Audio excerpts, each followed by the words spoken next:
Buckle up for a chat with Krystal Parker, the dynamo leading the U.S. Christian Chamber of Commerce with both heart and hustle.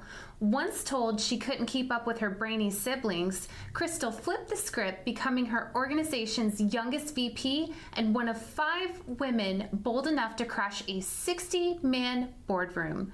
Golf swings and racquetball serves, she aced those too, turning her gender into her secret weapon. Krystal is all about relationships, from cold calling a hedge fund legend for lunch to launching her own consulting firm. She's helped boards trade chaos for clarity.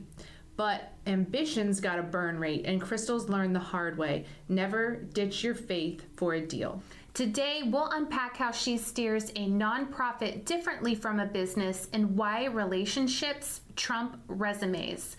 Get ready for wit, wisdom, and a few truth bombs from the one and only Krystal Parker. Thanks, guys.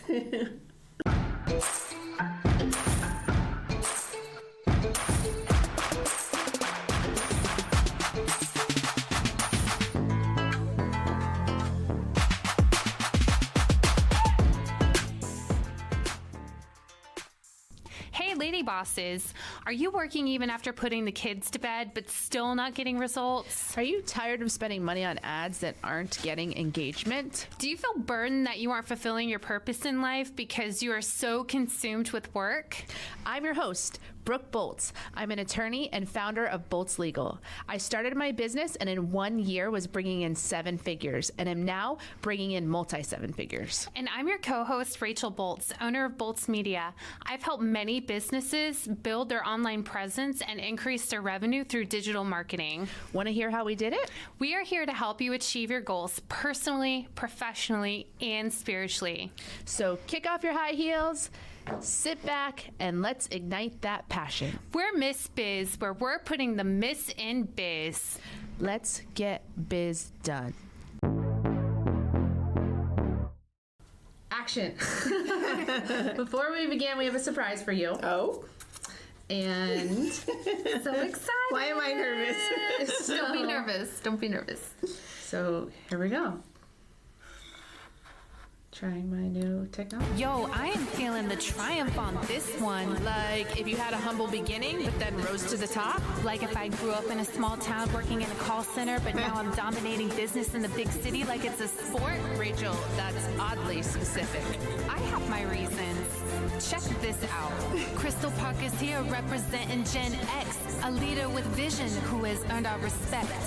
Prez of the U.S. Christian Chamber. Correct. That's a heck of a flex. Now it's time to connect. She grew up in Moscow. Wait, Russia? No, Kansas, with only 7 people in her high school class. Her dad taught school, her mama worked grain. She'd have to leave town so she could grow up fast. Early on, she was doubted by some old-fashioned men. That's no place to begin. So she applied within. She was true to herself and she surpassed her kin, and God showed up every time to guarantee every win. She knows life is not a game where every robot wins. So sit back and relax and take this episode in. Oh my gosh. Oh, repeat. Oh my God, I love that. You guys are amazing. Thank you. What? No, thank you. I've got to have, that's my new intro right there. For send every it to time I you. speak, I'm going to be like, here's my life story right here. You guys are amazing. Thank love you. you so much. Thank you. I love you too. And what an introduction. Yes. I am so excited today to have with us not only a powerhouse Christian businesswoman, but someone who is a dear friend to me. Some of you may not know this, but Krystal is actually my gym accountability partner. So every time I go to the gym, I take a selfie and send it to Krystal, and she's never allowed to show anybody. I was going to say, are we going to do that right now? Because I got some good ones. No, every time I send it, I'm like, you better never show anyone these selfies. They're the worst pictures I've ever taken. Oh my gosh, Frick, but the funny was, like, the first couple of times I got pictures, it was like, and now I get this big smile. It's so good. I'm so proud of you. Thank you. So she keeps me in check to meet my goals. But it is just such an honor to have you here, Krystal. You are going to be so impressed with her story and everything that she has accomplished in life, and also her faith journey and the challenges that she's overcome. So let's jump right in and talk about you. One of the things that stood out to me about your story is your childhood. And as children, our identity is shaped so much by what our parents tell us about ourselves. And so was there anything in your life as a child, any statements made to you that impacted your future in business? Oh yeah, absolutely. You would hope that it would be like, oh, you're amazing, fan the fire, medals and trophies and things, but it was a little different than that for me and my family. Oftentimes, we were exceptional athletes in our family. We'd go out, we'd crush it on the basketball court, and when I'd get home, it'd be like, but you missed this layup and you missed that. I'm like, I had a triple double, like I'm number one in the, so it was always like, here's what you can do to improve.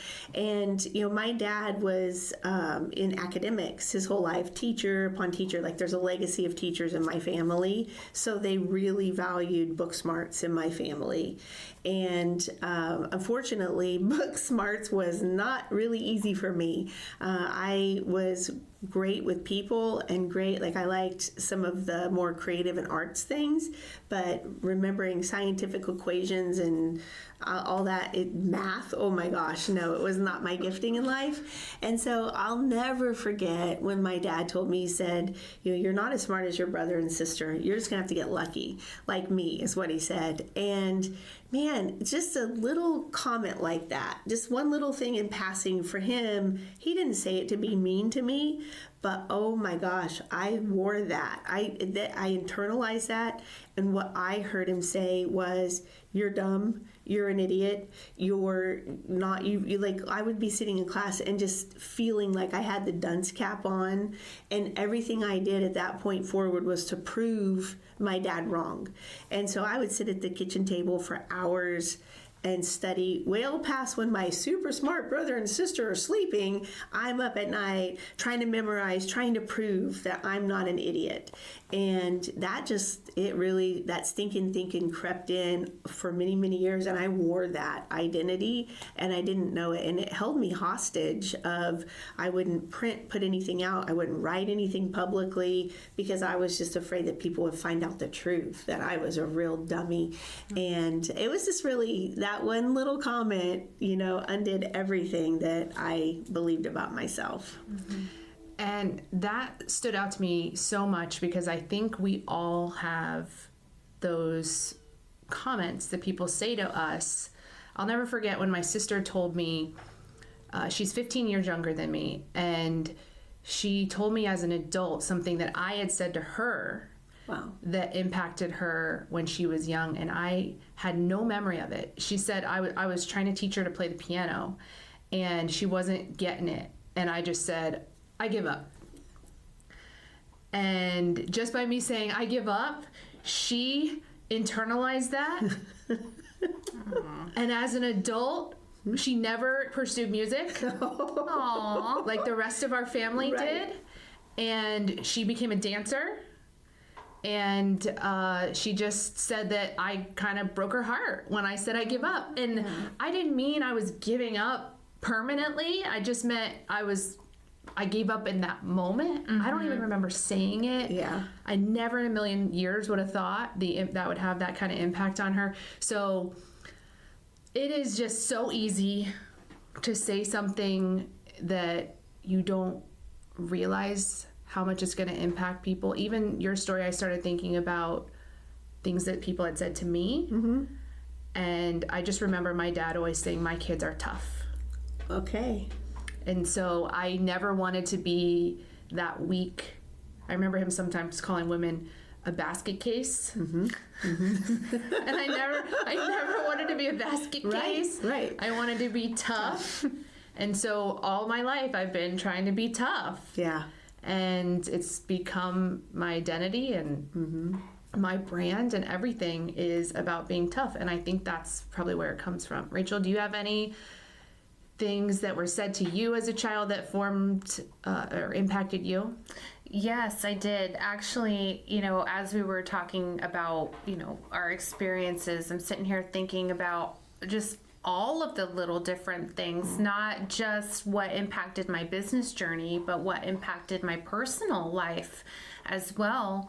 I remember when I was probably about 7 or 8 years old, I had went with my parents over to a church member's house. They were an elderly couple, and we were going to help them with like yard work.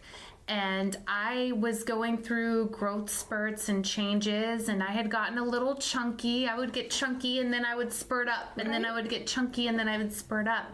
And the lady, her name was Ethel, she said to me, "Oh, you're getting a little bit chunky. Don't get fat like mommy." And that hit me so hard that I decided that I'm going to get really serious about working out and getting healthy. So since I was like 8 or 9 years old, I would do crunches at night because I didn't want to get fat like she said. So I am very enthusiastic about health and fitness. I have been, and I think that has a large reason why I'm that way. That's amazing too, but it also works in the positive too. Yeah. So I know for me, like I've had people speak positive. I really believe in mentorship, like the power of mentorship. And for the number one reason of a mentor, for me at least in my career, my profession, they've seen in me things that I couldn't see myself in a positive way, and believed in me in ways like I just remember getting that first opportunity to be an officer in the company, and it was because somebody believed in me, and I didn't even see that for myself. I didn't even know. So it works in the opposite way too. If people come to you, I'm sure you guys have had this, where they say, "You said this over my life, and because of it, I've XYZ'd."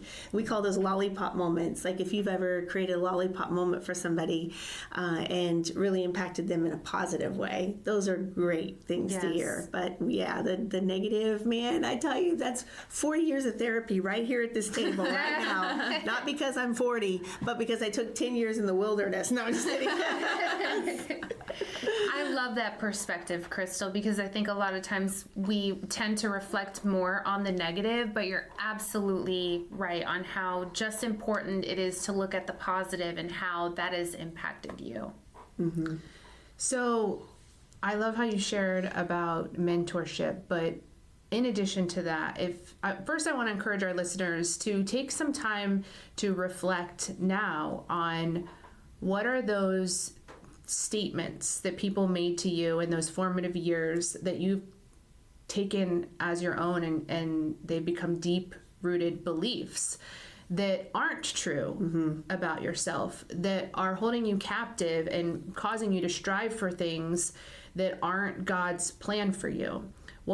Identify what those things are, and then release them to the Lord. Forgive that person for saying those things about you, and ask him who you really are. What is the true statement about who he has made you to be and how he sees you? Is there any other advice, Krystal, that you would have for people who are just struggling and keep going back to those ungodly beliefs that they have about themselves? 100%. So part of what you're saying is so powerful. I call it stinking thinking. So really learning to hear that, because it drives you, and it can drive you unconsciously if you don't take captive of those thoughts. So I'm glad and encouraged that you have people just sit here and think, just even if you have to pause the recording for a minute, just let it wash over you, because a lot of times there's pain in that, especially when you start to realize it. For me, it started to come out in different ways before I really realized even that it was driving me, in ways of feeling I had to be perfect, overworking to exhaustion, and really perpetuating this life cycle of overworking. Didn't matter where I went, what I did. I was always striving, working, trying to be perfect. And then that was creating a culture that was trickling into the people that I was leading of perfectionism, has to be perfect. Well, as a leader, you're taking that on. And so when I started to really do the inventory, what I really believe, everybody wants to be discovered, but really to be discovered, you've got to go through development.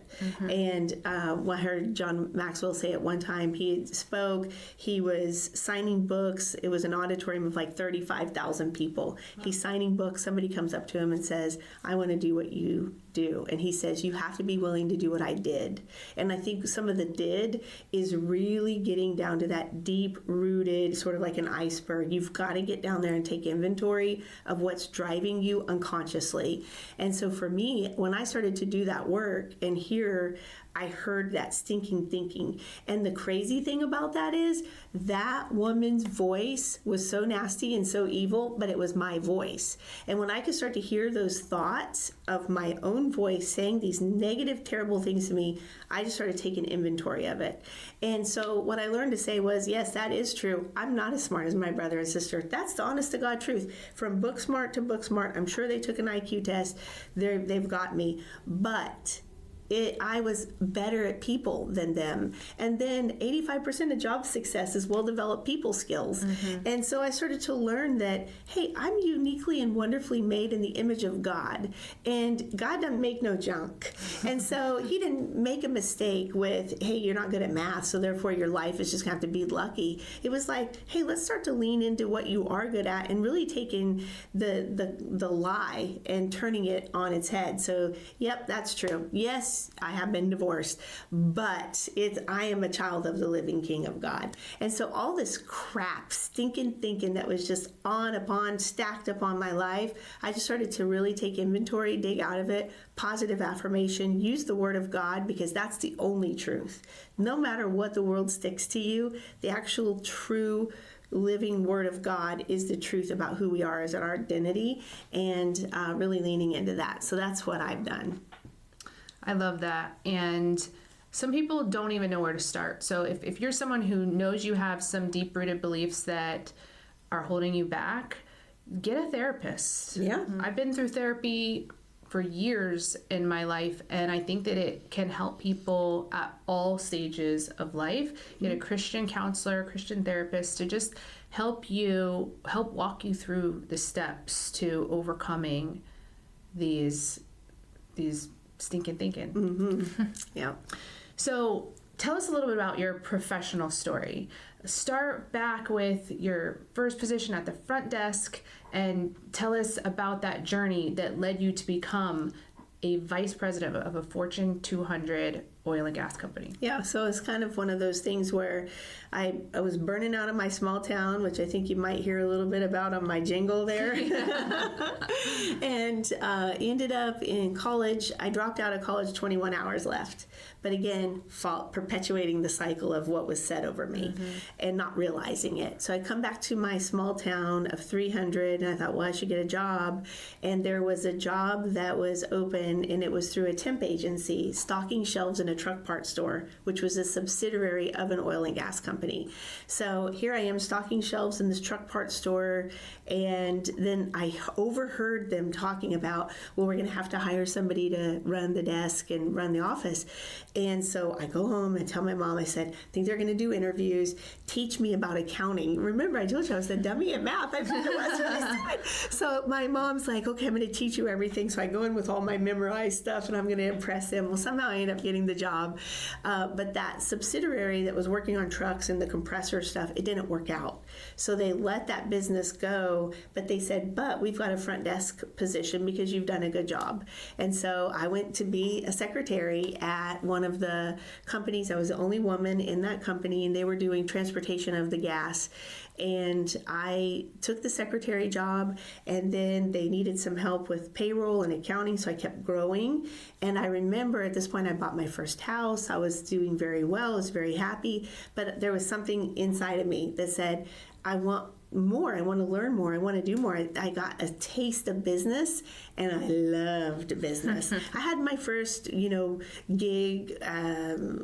We raised pigs and sold them. We had a lawn mowing business. You're entrepreneurial. You guys get it, right? Like, we had made money always, but I really liked it. And so I remember going to my manager and saying to him, is there something else I could do to make more money and to grow as a leader? And it was kind of like, well, little lady, you're going to have to find you another office job. And it's in reality, like, fairness for him, like, he really thought that he could never see a woman in the gas business doing supervisory work there. It's that old school mentality right there. Yeah, little lady. So Darling. Sweetie. Oh, yeah, we've been called it all. Don't do that to the ladies.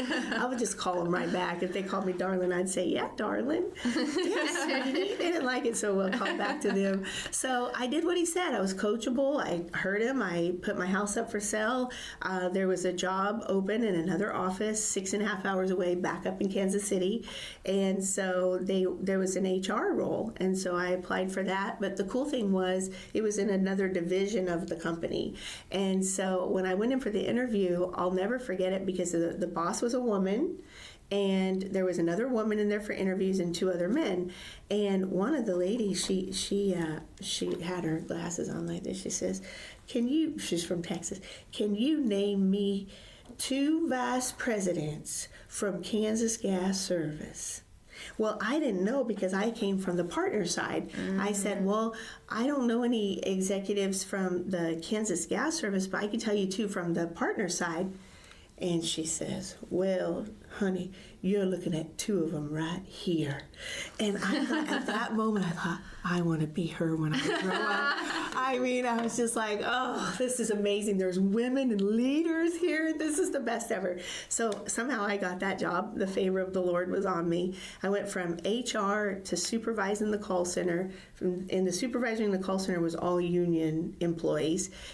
Twice my age, and they thought I was a spy coming in from HR. They were not nice to me. I didn't know anything about their system, compliance, or anything, and they really did think I was spying on them because there were so many grievances at the time. The cool thing was the Lord leveled the playing field because it took their CIS system out, put a whole new one in across the company so the 3 distribution companies could get together, and so I became the expert. So they needed me at that point. And so from there, I went on to sell natural gas and on the gas side. So we were trading basis differential, all in the same company, but I'm moving from place to place. And I would love to say strategically, but that's not the case. I just wanted to get out of the call center, tried for an accounting job. One of my employees took the job. Boy, that was a bad day. Could have quit, but I didn't. I was just like, okay, well, that's not the right job. I'll go to the next one. Selling gas. I'm selling gas. I hear that the director of the call center was open. I was the supervisor when I was there, manager, director. Here I am over here, still in the same company, but a different division. And I remember reaching out to that vice president, who is a woman, and I said to her, can I talk to you about that director job? She said, yeah, come up to my office. I went up there. That was my interview. Didn't know it. I ended up getting that job. On the way home from hearing that offer, I called my mom. I said, Mom, I got offered this job as a director, skip level. I said, do you know what the best part of it is? This is true. I'll never forget saying this to her. Do you know what the best part of me getting that job is? I said, what? I said, I'm going to be working for a woman, so nobody can say I slept my way there. That's the culture that I was in. And I was so glad because now I earned it, right? Like nobody could take it away from me. And so I became the director of my old bosses, which was crazy. And then I was there for maybe 9 months, and it was her and the president of Kansas Gas Service that put me up for an executive role in Texas. And I just remember thinking, I've only been here for a little bit. I never was a manager. Now I'm a director, but was doing great things. Wow. I go and become the youngest executive over West Texas, all of West Texas, 47 cities, running the gas company. I'll never forget that first officers meeting. My boss and the president said, don't say anything, just look like you are enjoying yourself, but speak not. And so I was like, okay. Well, anyway, the guy that had said, little lady, right? I mean, he comes up to me. He couldn't believe it, right? Because now I'm running the gas company from burner tip to to the house to where they're pulling the gas. That's me. Construction, engineering, service. I'm responsible for all of it, only by the grace of God. But I started to go like, whoa, look at me. So I got my undergrad in psychology, my master's in marketing. I'm working on that now. And then we did a change, and they went from geography to function. So they took me and put me over all of customer service for the 3 distribution companies. And so I served in that role. They sent me to Harvard Business School, and the rest is history. It was a wild ride, lots of lessons. Talk a little bit about it in my book and some of the things. Man, that is so impressive, Krystal. I can't take credit for it because honestly, if you look at it, only explainable by God. People don't get that story. They just don't. That it's not a story that you can say, I'm so smart. I'm such a hardworking person. I intuitively knew everything. It was literally like God shut the door when I went the wrong path, opened the right door for me to go. I had people one time say to me, how did you get this job? Who do you know that you got this job and this? And I don't know anybody, but I knew God. God had a plan for my life, but it wasn't about that. It was really about creating the training ground for me there so I could do what I get to do today. Finding guests for a podcast can be difficult sometimes, so Brooke and I wanted to let you guys know that we are available to appear on your podcast. We also enjoy speaking at events. So if you have an event coming up, these jingles can go on the road. Simply go to missbiz.com/contact and in the subject line, write podcast guest or event speaker, and we'll reach out to you to further coordinate.